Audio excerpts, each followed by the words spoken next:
Sir ఇప్పుడు speaker sir Rahul గాంధీని కూడా అమేథీలో చెప్పుతో కొట్టినట్టే మరి. ఎందుకంటే ఇవాళ కోమటిరెడ్డి వెంకటరెడ్డి హరీష్ రావు గారు ప్లీజ్ ప్లీజ్ ప్లీజ్. సార్ ఒక రిక్వెస్ట్, స్పీకర్ గారితో నా రిక్వెస్ట్ ఏంటంటే కోమటిరెడ్డి వెంకటరెడ్డి గారు మాట్లాడినటువంటి వ్యాఖ్యలు ఆయన విత్డ్రా చేసుకోవాలి, బేషరతుగా క్షమాపణ చెప్పాలి, లేదంటే మీరైనా దాన్ని సభ యొక్క రికార్డుల నుంచి తొలగించాలి. అప్పటిదాకా నేను మాట్లాడడం సార్. ఇప్పుడు ఒక రాష్ట్రాన్ని సాధించిన కేసీఆర్ ను 10 ఏళ్ల ముఖ్యమంత్రి గారిని పట్టుకొని అటువంటి భాష మాట్లాడడం తగదు. మేము కూడా అనొచ్చు రాహుల్ గాంధీ గారిని అమేథీలో చెప్పుతో కొట్టారని మేము అనలేమా? So let him withdraw the word then I will speak. లేదా మీరైనా తొలగించండి. తప్పకుండా రికార్డులను పరిశీలించి తొలగించే ప్రయత్నం చేస్తా. మీరు కంటిన్యూ చేయండి. సార్ ఆయన అన్నాడు సార్ చెప్పుతో కొడతామనే పదాన్ని మీరు డిలీట్ చేయాల్సిందే. తప్పకుండా మీరు చెప్పాలి సార్. ఐఎమ్ డిలీటింగ్ అని చెప్పండి. మీరు అలాంటి పదాలు అసెంబ్లీలో మాట్లాడకూడదు. I'm deleting. Thank you. Please continue. అధ్యక్ష ప్లీజ్ ఒక్క రిక్వెస్ట్ అధ్యక్ష. నేను ఒక్క నిమిషం మాట్లాడితే 5 నిమిషాలు వారికి ఛాన్స్ ఇచ్చారు. దయచేసి నేను మాట్లాడిన తర్వాత వాళ్ళు ఎంతసేపు మాట్లాడినా నేను వినడానికి సిద్ధంగా ఉన్నా. కైండ్లీ మమ్మల్ని డిస్టర్బ్ చేయొద్దు. ఉత్తమన్న మాట్లాడితే 1.5 సేపు విన్నాము. దయచేసి వాళ్ళని కూడా వినమనండి ఓపిక. అధ్యక్ష, ఇవాళ ప్రాజెక్టుల విషయంలో ఉత్తమ్ కుమార్ రెడ్డి గారు కాంగ్రెస్ పార్టీ నాయకులు ఎన్ని మాటలు చెప్పినా సారాంశం అయితే ఒక్కటే అధ్యక్ష. 10 ఏళ్ల కేసీఆర్ పాలనలో ప్రాజెక్టులు అప్పగించలేదు. మీరు రాగానే అప్పచెప్పడానికి అన్ని సంతకాలు పెట్టొచ్చిండ్రు. ఇది మీరు ఎంత లొల్లి పెట్టినా ఎంత అరిచినా ఇది దాగని సత్యం. నేను ఆధారాలతో సహా ఇప్పుడు నేను సభ ముందు మీ ద్వారా ఉంచబోతా ఉన్నా. ఒకటైతే సంతోషం. అట్లీస్ట్ ఇవాళ మేము గొంతెత్తి నల్లగొండలో సభ పెట్టినందుకు ప్రభుత్వం స్పందించి మేము ప్రాజెక్టులు అప్పచెప్పబోము అని ఒక తీర్మానం చేయడం అనేటువంటిది మేము దానికి సంతోషం వ్యక్తం చేస్తున్నాం.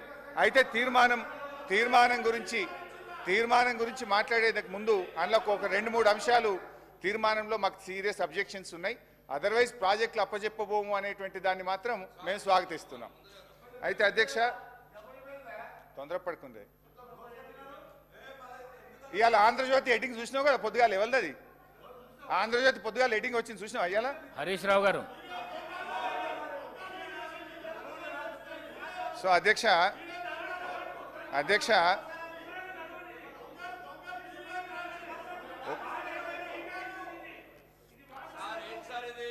సార్ ఈ రన్నింగ్ కామెంటరీలు ఆపమానండి సార్ కొద్దిగా. అధ్యక్ష, ఈరోజు కృష్ణా నది ప్రాజెక్టులపై వాస్తవాలు అనే పుస్తకాన్ని ప్రభుత్వం సభ ముందు పెట్టింది. దీన్ని వాస్తవాలు అనేదానికంటే అవాస్తవాలు అని పేరు పెడితే కరెక్ట్గా ఉండేదేమో. ఎందుకంటే అధ్యక్ష ఆ వాస్తవాలు ఏందో నేను వివరిస్తా అధ్యక్ష. ఇప్పుడు వాస్తవాలు ఏందో నేను మీ ద్వారా ప్రభుత్వం ముందు, ఈ సభ ముందు, ఈ రాష్ట్ర ప్రజల ముందు పెడతాను అధ్యక్ష. పేజ్ నెంబర్ 1లో ఈ పుస్తకంలో కేంద్ర జలశక్తి అధ్యక్షతన 6-10-2020 జరిగిన 2వ అపెక్స్ కమిటీ సమావేశం జరిగింది. ఈ సమావేశంలో ప్రాజెక్టులు అప్పచెప్పే విషయాన్ని ఆనాటి మా ప్రభుత్వం ఒప్పుకున్నది అని చెప్పి ఇందులో చెప్పారు అధ్యక్ష. I will read out the second apex committee minutes of the meeting అధ్యక్ష. మేము 2వ అపెక్స్ కమిటీ మీటింగ్లో కేసీఆర్ గారు హాజరై ఈ ప్రాజెక్టులు అప్పచెప్పడానికి ఒప్పుకున్నారని చెప్పి ఈ పుస్తకంలో వాస్తవాల కింద రాశారు. బట్ కేసీఆర్ గారు ఏమన్నారు? ఇది మినిట్స్ ఆఫ్ ద మీటింగ్, ఇది నాది కాదు, ఢిల్లీ నుంచి కేంద్ర ప్రభుత్వం గవర్నమెంట్ ఆఫ్ ఇండియా ఇచ్చిన మినిట్స్ అధ్యక్ష. ఇందులో చాలా స్పష్టంగా కేసీఆర్ గారు ఏం చెప్పారంటే page number 5 paragraph number 5.3 until and unless water sharing is finalized by the tribunal under section 3 of ISRWD Act of 1956, the question of notification of jurisdiction of board should not arise. He also stated that the tribunal matter is pending in Supreme Court and is sub judice. Hence, on this account also, the jurisdiction matter cannot be deliberated.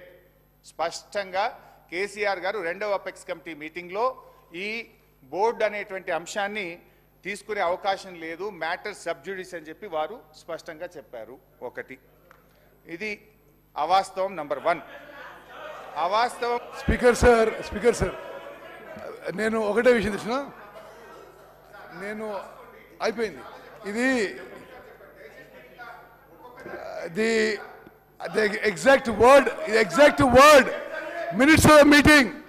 Honorable CM of Telangana stated that